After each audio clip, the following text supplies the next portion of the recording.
Doctor ortho Ayurvedic oil and capsule. अब दर्द भी घुटने टेकेगा। नीट परीक्षा की नई तारीख का ऐलान 21 जून को होगी नीट की परीक्षा। कल शिक्षा मंत्री धर्मेंद्र प्रधान के घर हुई बैठक के बाद एनटीए ने नई तारीख का किया ऐलान। पेपर लीक के बाद रद्द की गई थी परीक्षा। बंगाल चुनाव खत्म होते ही महंगाई की मार। पेट्रोल डीजल 3-3 रुपए प्रति लीटर हुआ महंगा। दिल्ली में अब पेट्रोल 97.77 और डीजल 90.66 प्रति लीटर। 2024 से नहीं बदले थे दाम। तेल कंपनियों को हर महीने हो रहा था 30,000 करोड़ का घाटा। आज से 5 देशों की यात्रा पर PM Modi. UAE, Netherlands, Sweden, Norway और इटली जाएंगे पीएम मोदी। पहला पड़ाव यूएई के साथ ऊर्जा सुरक्षा और निवेश पर होगी बड़ी चर्चा। केजरीवाल की बड़ी मुश्किलें। जस्टिस स्वर्णकांता शर्मा ने अपमान पर किया एक्शन का ऐलान। जस्टिस स्वर्णकांता के खिलाफ अपमानजनक सामग्री पोस्ट मामले में अरविंद केजरीवाल के खिलाफ चलेगा अवमानना का केस। राष्ट्रपति जिनपिंग से मुलाकात के बाद ट्रंप का बड़ा दावा। ईरान को हथियार नहीं देगा चीन। चीन ईरान से तेल खरीदना जारी रखेगा लेकिन सैन्य उपकरण नहीं भेजेगा।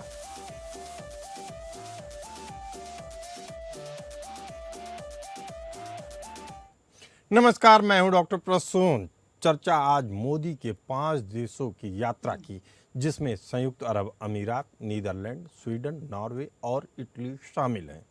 और उसका क्या संबंध है बीजिंग में हुई अमेरिकी राष्ट्रपति ट्रंप और चीनी राष्ट्रपति शी जिनपिंग की वार्ता से, जो वैश्विक शक्ति संतुलन यानी ग्लोबल पावर डायनेमिक्स को प्रभावित कर रहा है। आपको बता दें कि भारतीय प्रधानमंत्री नरेंद्र मोदी की 5 देशों यानी संयुक्त अरब अमीरात, नीदरलैंड, स्वीडन, नॉर्वे, इटली की यात्रा और अमेरिकी राष्ट्रपति डोनाल्ड ट्रंप और चीनी राष्ट्रपति शी जिनपिंग की बीजिंग में द्विपक्षीय बैठक के बीच सीधा भू राजनीतिक और रणनीतिक संबंध है।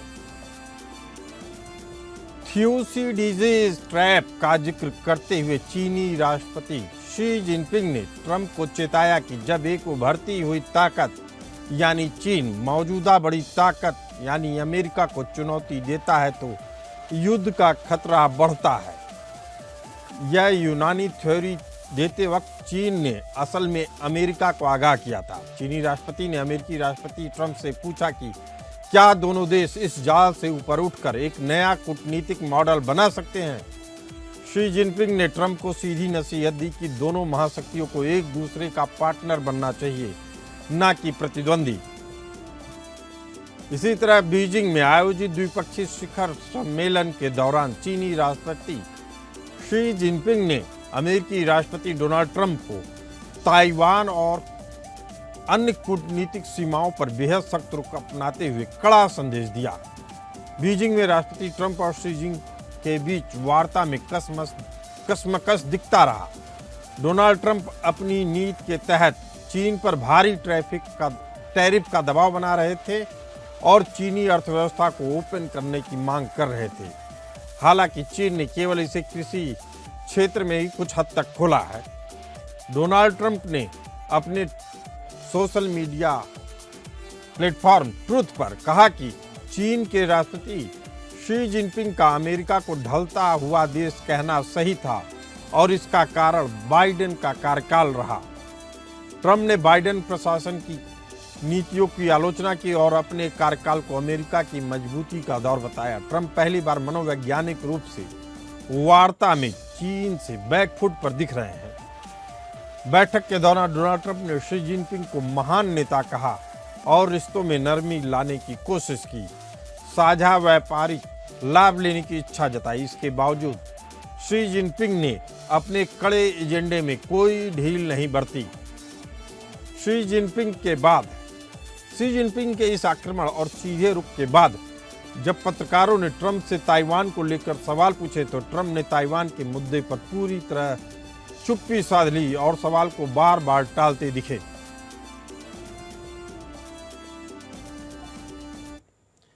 ट्रंप अपना दौरा खत्म करके अमेरिका रवाना हो गए हैं। दौरे में अमेरिका ने क्या हासिल किया, क्या गंवाया, यह एक बड़ा सवाल है। लेकिन अमेरिका और चीन के इस टकराव के बीच भारत खुद को एक भरोसेमंद और वैकल्पिक वैश्विक आर्थिक केंद्र के रूप में पेश कर रहा है। भारत इस तनाव का लाभ उठाकर यूरोपीय देशों के साथ अपनी आर्थिक संबंधों को मजबूत कर रहा है। आपको बता दें कि जब ट्रंप और शी जिनपिंग वैश्विक स्तर पर नए समीकरण बना रहे हैं, ठीक इसी समय पीएम मोदी ने अपनी यात्रा का पहला पड़ाव संयुक्त अरब अमीरात यानी यूएई को बनाया है। पीएम मोदी की यूरोप में 4 देशों नीदरलैंड, स्वीडन, नॉर्वे और इटली की यात्रा का मुख्य एजेंडा सेमीकंडक्टर निवेश, ग्रीन हाइड्रोजन और मजबूत सप्लाई चेन बनाना है। पीएम मोदी इटली की पीएम जॉर्जिया मेलोनी के साथ भारत यूरोपियन यूनियन संघ मुक्त व्यापार समझौते को गति दे रहे हैं। भारत का यह संदेश कि वह केवल एशियाई राजनीति तक सीमित नहीं है, बल्कि ग्लोबल पावर बनने की दिशा में यूरोप और गल्फ देशों के साथ समानांतर मजबूत धुरी बना रहा है। भारत में इसी दौरान ब्रिक्स देशों के विदेश मंत्रियों की बैठक भी आयोजित हो रही है, जिसमें रूस और ईरान के भी प्रतिनिधि शामिल हैं, जो एक बड़ा संदेश है। एक तरफ जहां अमेरिका चीन अपनी वर्चस्व की लड़ाई और ताइवान जैसे मुद्दों पर आमने सामने है, वहीं भारत के साथ अमेरिका समर्थित क्वाड और रूस चीन समर्थित ब्रिक्स दोनों गुटों के बीच खुद को एक निष्पक्ष और मजबूत ग्लोबल प्लेयर के रूप में स्थापित कर रहा है, संतुलित कर रहा है। ट्रंप और शी जिनपिंग की मुलाकात जहां महाशक्तियों के बीच टकराव को कम करने और वैश्विक व्यापार को नियंत्रित करने की कोशिश है, वहीं पीएम मोदी की 5 देशों की यात्रा उस टकराव से उत्पन्न होने वाले ऊर्जा और आर्थिक शून्यता को भरने और भारत की रणनीतिक हितों को सुरक्षित करने का एक मास्टर स्ट्रोक है। ट्रंप को बैकफुट पर ले जाने वाली चीन की रणनीति भविष्य में भारत के लिए भी कारगर साबित हो सकती है। मल्टीपोलर वर्ल्ड में भारत की रणनीति बेहद सदी हुई अभी तक लग रही है।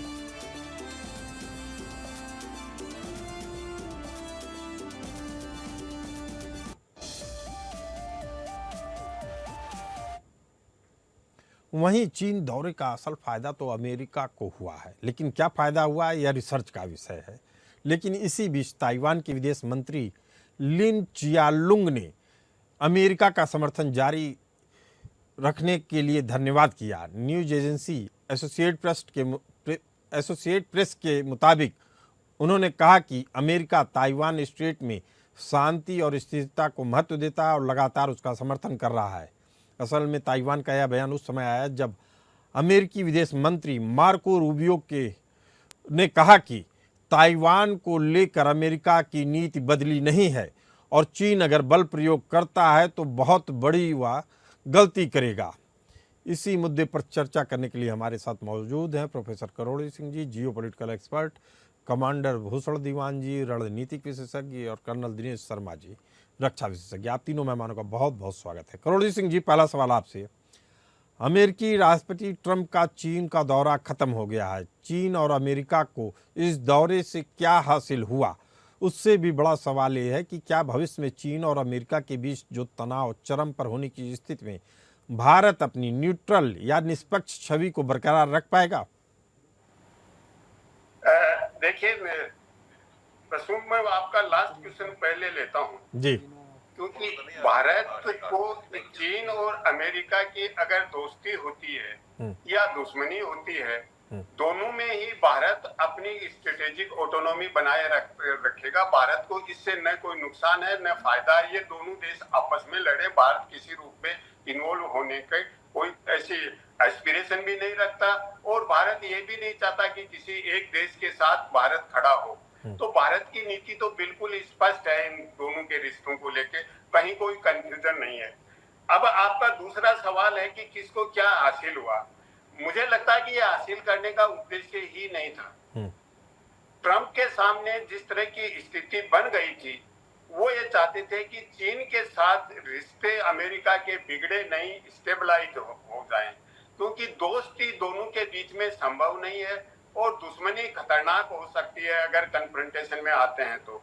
तो अमेरिका का उद्देश्य ये था कि दोनों के रिश्ते स्टेबलाइज कर लिए जाएं और इसीलिए व्हाइट हाउस ने जो स्टेटमेंट जारी किया है उसमें ताइवान का कोई नाम नहीं लिया है, ईरान के बारे में प्रोमिनेंटली बातें की हैं। चीन ने जो स्टेटमेंट जारी किया है वो ताइवान को लेके ज्यादा बातें की हैं।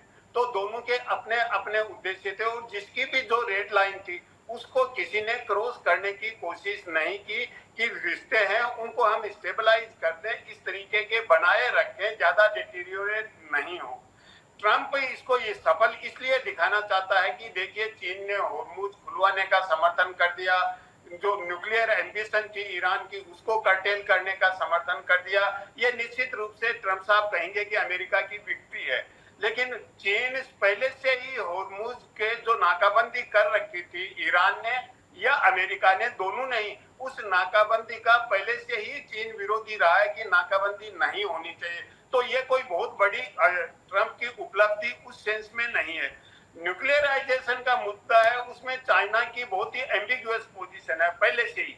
तो वो भी बिल्कुल स्पष्ट रूप से चीन ने नहीं कहा है कि ईरान को बिल्कुल एटॉमिक पावर नहीं बनने देंगे। करुणी सिंह जी, भले से अमेरिका ने ताइवान का मुद्दा नहीं उठाया, लेकिन जैसे ही अमेरिका छोड़ने से पहले ही अमेरिकी विदेश मंत्री मार्को रूबियो का जो बयान आया कि ताइवान को लेकर अमेरिका की नीति नहीं बदली है, यह चाइना के लिए कितना नुकसानदायक है?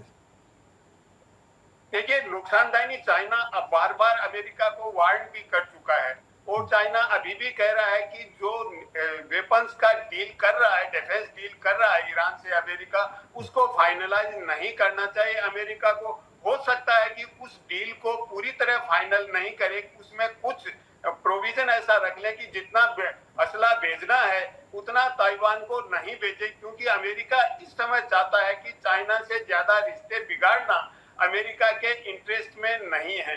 और दूसरा यह है कि अगर बाई फोर्स अगर चाइना ताइवान को लेता है तो अमेरिका कमिटेड है ताइवान को डिफेंड करने के लिए। जापान भी साथ होगा, साउथ कोरिया भी साथ होगा, तो उस कंडीशन में है जब चीन बाई फोर्स करता है। लेकिन अगर वॉलेंटरीली ताइवान के साथ होता है तो इच्छा से सम्मिलित होते हैं, जो कि ताइवान का जो विपक्षी दल है उसकी नेता ने अभी कुछ हफ्ते पहले चीन का विजिट किया था, तो उन्होंने कहा कि हम तो सब चाइनीज हैं, एक साथ रह सकते हैं। दूसरा उन्होंने ये कहा कि देखिए बाहर की शक्तियां इन्वॉल्व होती हैं तो यूक्रेन जैसा हालात हो जाता है। तो इसका अर्थ है कि वहां ताइवान में एक बहुत बड़ा ग्रुप है, वो ये चाहता है कि ताइवान का अगर चाइना में पीसफुल्ली रीयूनिफिकेशन होता है तो उनको ऑब्जेक्शन नहीं है और चाइना उसी को ही प्रोपेगेट करना करुणी सिंह जी, जो उनका स्टेटमेंट आया था उस स्टेटमेंट के पीछे उनकी भावना ये थी कि दो देश के तौर पे भी चाइना और ताइवान रह सकते हैं। कमांडर भूषण दीवान जी हमारे साथ मौजूद है। कमांडर भूषण दीवान जी, अमेरिका का जो बयान आ रहा है और चाइना का जो रुख है उससे साफ है कि अमेरिका का उद्देश्य कोई बड़ी डील चाइना के साथ नहीं करनी थी, केवल चाइना को ईरान से इस युद्ध में दूरी बनाकर रखने के लिए तैयार करना था। सुन जी, थोड़ी सी मैं हट के बात कहूंगा जी। 60-70 सीईओज को लेके ट्रंप साहब गए हैं चाइना जी। ट्रंप साहब चाहते हैं कि चीन भी इन्वेस्ट करे अमेरिकन इंडस्ट्री को डेवलप करने के लिए। नंबर 1, बोइंग प्लेन्स जो है ऑर्डर करे, जो पहले से पेंडिंग है, चाइना ने ओके किया था, आज तक एक भी ऑर्डर नहीं दिया। और अमेरिका ये भी चाहता है, जैसे इंडिया से चाह रहा है, एग्रीकल्चर प्रोडक्ट्स, क्या अमेरिका का बीफ बहुत सरप्लस है उनके पास, अमेरिका का सोया प्रोडक्ट, सोयाबीन, वो भी सब चाइना दे। मेरी समझ में ये तो अमेरिका चाहता था। और सबसे बड़ी बात, ईरान की दो चीज, ईरान से चाइना से चाहता था ईरान के ऊपर प्रेशर डलवाए दो चीजों पे, और खोला जाए और चाइना न्यूक्लियर वेपन ना बनाए, ईरान न्यूक्लियर वेपन ना बनाए। और चीन क्या चाहता है? चीन चाहता है कि भाई ये हमें आप ताइवान पे कोई तकलीफ ना दें, और वो इस मामले में अमेरिका ने कोई डील तो साइन की है चीन के साथ, पर कितनी परवान चढ़ती समय बताएगा। मुझे नहीं लगता है खास कुछ परवान चढ़ेगी, क्योंकि बोइंग का अगर आप देखें। और क्या चीज है, अमेरिका क्या चाहता है, रेयर अर्थ मटेरियल्स हमारे पास रहे, टेक्नोलॉजी हमारी कॉपरेशन है। भूषण दीवान जी, चाहता क्या है कि आगे की बात है कि इस यात्रा से ट्रंप ने हासिल क्या किया, ये हासिल क्या किया, ये बड़ा सवाल है जी। हाँ, बहुत अच्छा। मेरी समझ में कुछ खास हासिल नहीं हुआ है, खाली मीठी मीठी बातें और वायदे हुए हैं। इस समय बताएगा कितना ग्राउंड पे उतरता है। मेरी चलिए। समझ में खास से ग्राउंड उतरेगा नहीं। चलिए, हमारे साथ कर्नल दिनेश शर्मा जी मौजूद हैं। दिनेश जी, अमेरिकी विदेश मंत्री द्वारा बल प्रयोग पर चीन को दी गई चेतावनी और शी जिनपिंग की युद्ध की चेतावनी के बीच क्या दक्षिण चीन सागर अगले विश्व युद्ध का केंद्र बन सकता है क्या? डॉक्टर साहब देखिए, सबसे पहले तो जो हम इस विजिट के बारे में बात कर रहे हैं और जिस प्रकार से अभी आज के अगर आप हालात को स्टडी करते हैं तो मुझे नहीं लगता है कि आने वाले दिनों के अंदर बहुत जल्दी जो है साउथ चाइना सी जो है एक प्रकार से वो युद्ध का केंद्र बन सकता है। देखिए साहब, अभी ऐसा है कि भाई हम डिस्कस कर रहे हैं चाइना और अमेरिका की ये जो विजिट के है, और मीडिया के अंदर और यहाँ के हमारे भी डिस्कशन के दौरान ये महसूस होता है कि डोनाल्ड ट्रंप ने ताइवान के मुद्दे पर चीन के सामने जो है सीधा झुक गया है, पर ऐसा नहीं है। डायरेक्टली वो किसी प्रकार का सरेंडर या किसी प्रकार से अपने आप को झुकाना नहीं है, लेकिन ईरान युद्ध और विश्व के अंदर जो तेल का संकट इस समय चल रहा है, तो अमेरिका फिलहाल जो है चाइना के साथ जो है किसी प्रकार की कन्फ्रंटेशन नहीं चाहता है। रादर वो आपस के अंदर जो उनके मन मुटाव है, जो उनके रिलेशंस के अंदर जो एक बहुत लंबी खाई आ गई है, उसको भरने की कोशिश की जा रही है, क्योंकि अमेरिका जानता है कि अगर इस समय वो चाइना के साथ भी कन्फ्रंटेशन या कोई एक मोर्चा खुलता है तो उसकी खुद के अपने सैन्य शक्ति और उसके हितों के ऊपर काफी प्रभाव पड़ेगा। तो इसलिए, लेकिन ताइवान के मामले के अंदर जो है उनकी नीति में, अमेरिका की नीति के अंदर कोई बदलाव नहीं आया, लेकिन इस बार जो है कुछ भाषा के अंदर जो है वो जरूर नरमी आई है, ताकि जो बेसिक यही नरमी एक बड़ा संकेत है कर्नल दिनेश शर्मा जी, यही नरमी बड़ा संकेत है कि अमेरिका झुक क्यों रहा है। क्या वास्तव में ईरान को जो चाइना अभी तक सपोर्ट कर रहा था, लॉजिस्टिक प्रोवाइड कर रहा था, उससे हम चर्चा कर रहे हैं अमेरिकी राष्ट्रपति ट्रंप की चीन की यात्रा और भारत के प्रधानमंत्री नरेंद्र मोदी की 5 देशों की यात्रा का क्या संबंध है, इसके दुनिया भर में क्या रणनीतिक मायने निकाले जा रहे हैं, इसी पर हमारी चर्चा जारी है। हमारे साथ मौजूद हैं professor करोड़जीत Singh ji, geopolitical expert, commander Bhushan दीवान जी, रणनीतिक विशेषज्ञ और रक्षा विशेषज्ञ के तौर पर कर्नल दिनेश शर्मा जी। करोड़जीत सिंह जी, पीएम मोदी की 4 यूरोपीय देशों की यात्रा का मुख्य एजेंडा सेमीकंडक्टर मजबूत सप्लाई चेन बनाना है। कारोबार को प्राथमिकता देकर या बनाकर भारत की रणनीति तैयार करना, क्या वैश्विक चुनौतियों से निपटने का यह सही तरीका है? देखिए, इसमें बड़ा स्पष्ट रूप से कहना तो अच्छा नहीं है, लेकिन एक चीज हम ऑब्जर्व कर रहे हैं पिछले काफी महीनों से, भारत की विदेश नीति और कूटनीति में कुछ शिफ्ट ऑब्जर्व कर रहे हैं।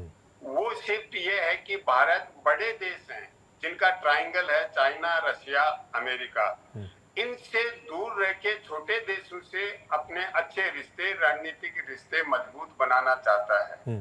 और उसका उद्देश्य जो पहले से भारत की नीति है वो ये है कि भारत अपनी आंतरिक, आर्थिक और तकनीकी सामर्थ्य है, ऊर्जा सिक्योरिटी है, उनको पूरा करना चाहता है, उनको मजबूत करना चाहता है।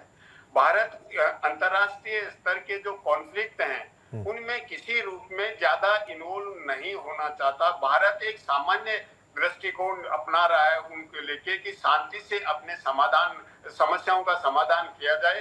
रणनीतिक दृष्टि से भारत किसी भी संकट में इन्वॉल्व नहीं होना चाहता है, ये भारत का स्पष्ट है।